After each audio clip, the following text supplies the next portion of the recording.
Hi, I am Akshata Thakur. I have completed my BSc in Computer Science. I am student of MIL Academy and today I am presenting on Internet Protocol Basics.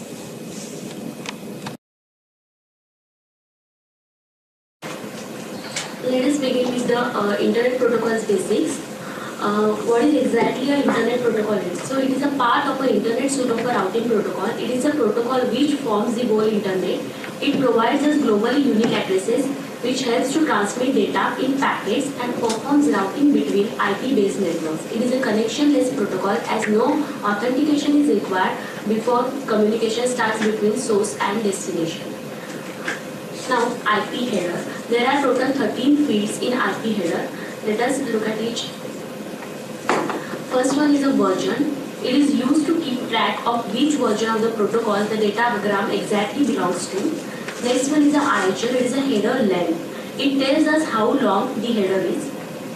Next one is a type of services. It is a 6-bit field which is divided into two parts. First 3 bits are for precedence field and next 3 of flags, that is delay, throughput and reliability, which helps the router to make choices between the different types of services. Next one is a total length, which includes length of both the header as well as data. Maximum length of a datagram is 65,535 bytes. Identification. All the fragments of datagram contain same identification value.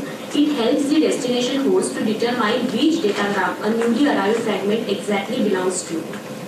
Next field is a IP flags. There are 3 flags value. If we set 0, then it is a reserve field. If 1, then it is a don't fragment, that is DF. It tells the router not to fragment the datagram because the destination is not able to putting these pieces back together. Then, if we set the value as 2, it is more fragments MF. All the fragments except the last one have these bits set. It is needed to know when all the fragments of a datagram have arrived. Next is a fragment offset. It tells where the fragments exactly belongs to the datagram.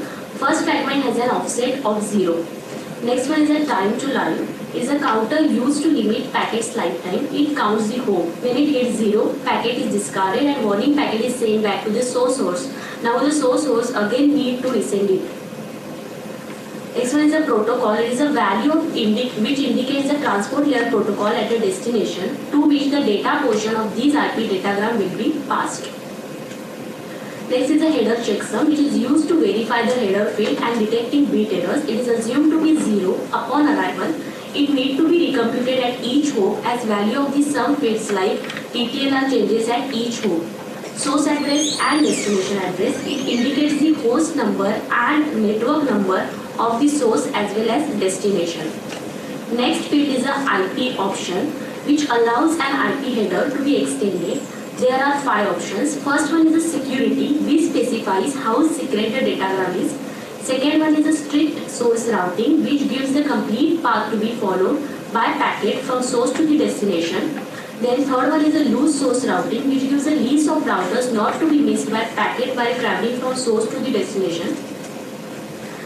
Fourth one is a record route, which makes each router append its IP address to the packet who passes through it. Fifth one is a timestamp, which makes each router append its address as well as timestamp to the packet.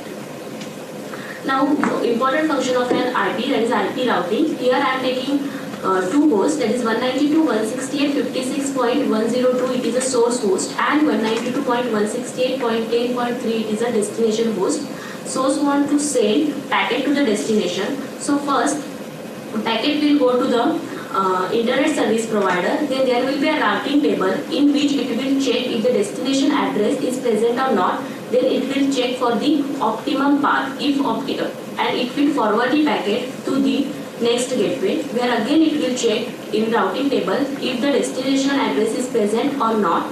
If the destination address is present, it will send the packet to the destination address. This is how the routing happens in IP. Next one is some of the vulnerabilities of IP.